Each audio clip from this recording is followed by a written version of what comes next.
একজন গরিব নমাজি মেয়ের প্রতি এক জিনের প্রেম জন্মে যায়, কিন্তু মেয়েটির ইবাদত এত শক্তিশালী ছিল যে জিন তার কাছে যেতে পারত না। ফজরের আজানে সুর যখন গ্রামের বাতাসে ভেসে বেড়াচ্ছে, তখন মাটির ঘরগুলোর মাঝে একটা ভাঙাচোরা কুড়ো ঘরে 24 বছর বয়সী রোজি সেজদায় নত ছিল। তার মুখে এক অদ্ভুত প্রশান্তি, যেন সে আল্লাহর সাথে সরাসরি সংযুক্ত। তার কাছে কিছুই ছিল না, না ভালো কাপড়, না ভালো খাবার, কিন্তু তা ছিল দৃঢ় বিশ্বাস আর ইবাদত। সে প্রতিদিন সকাল সন্ধ্যায় নামাজ পড়ত এবং আল্লাহর কাছে নিজের এবং তার মায়ের জন্য খাবারের জন্য প্রার্থনা করত। সেই গ্রামে গরিবদের প্রতি দয়া নয়, বরং ঘৃণা চোখে দেখা হতো, কিন্তু রোজি কখনোই অভিযোগ করত না। তার বিশ্বাস ছিল অটুট। গ্রামের পাশে ছিল একটা ঘন জঙ্গল, আর সেই জঙ্গলে ছিল একটা পুরনো বটগাছ। সেই গাছের নিচে থাকতো একটা জিন, যার নাম ছিল জাহান। তার গায়ের রং ছিল নীল, চোখ দুটো দীপ্তিময়, আর হৃদয়টা ছিল নিঃসঙ্গ। সে সবসময় মানুষদের থেকে দূরে থাকত। কিন্তু সেদিন সে প্রথম রোজিকে সেজদায় দেখতে পেল। তার ভিতরটা কিছুটা বদলে গেল। রোজির ইবাদতে সে এক নূর দেখতে পেল, এমন এক আলো যা তার হৃদয় ছুঁয়ে গেল। সে প্রত্যেক দিন দূর থেকে রোজিকে দেখত এবং তার সরলতায় হারিয়ে যেত। কিন্তু যখনই নামাজের সময় হতো, তখন সে তার কাছে যেতে পারত না, কারণ ইবাদতের আলো তাকে আটকে দিত। এক রাতে রোজির কুড়ো ঘরে আগুন লেগে যায়। গ্রামের লোকেরা শুধু তাকিয়ে তাকিয়ে দেখতে থাকে, কিন্তু কেউ সাহায্য করতে আসে না। তখনই জাহান এক সাধারণ যুবকের রূপ নেয়, নাম রাখে আরিফ।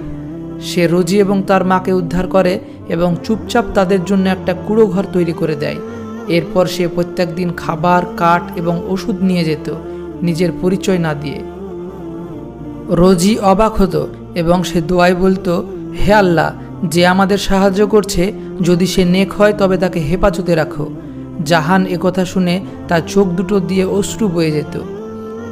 সে তাকে ভালোবেসে ফেলেছিল, কিন্তু সে ছিল একজন জিন, আর রোজি ছিল একজন পবিত্র আত্মার মানুষ। সে জানত সে তার যোগ্য নয়।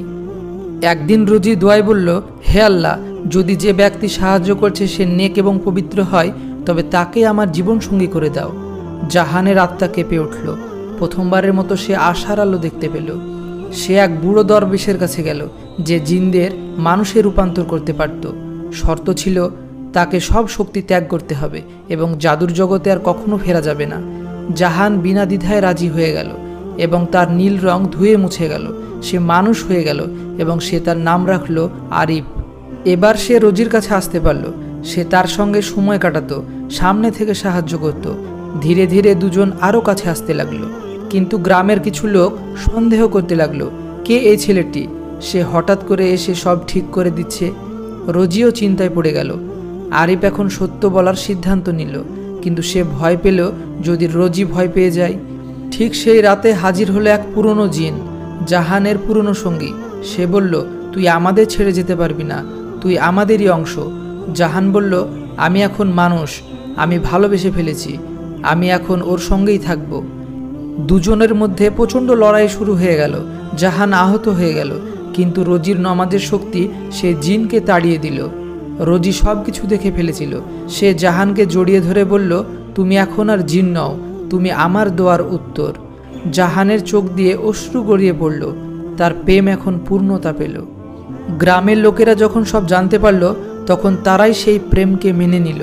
এক জিন আর এক ইবাদতপ্রবণ মেয়ের বিয়ে হলো। রোজি বলল, ইবাদত ভালোবাসার পথ দেখায়। জাহান জবাব দিল, আর ভালোবাসা আত্মাকে মানবতা শেখায়। যদি ভালোবাসা সত্য হয়, তবে জিনও মানুষ হয়ে যায়, আর যদি ইবাদত পবিত্র হয়, তবে আল্লাহ তাআলা নিজেই সেই ভালোবাসাকে গন্তব্যে পৌঁছে দেন।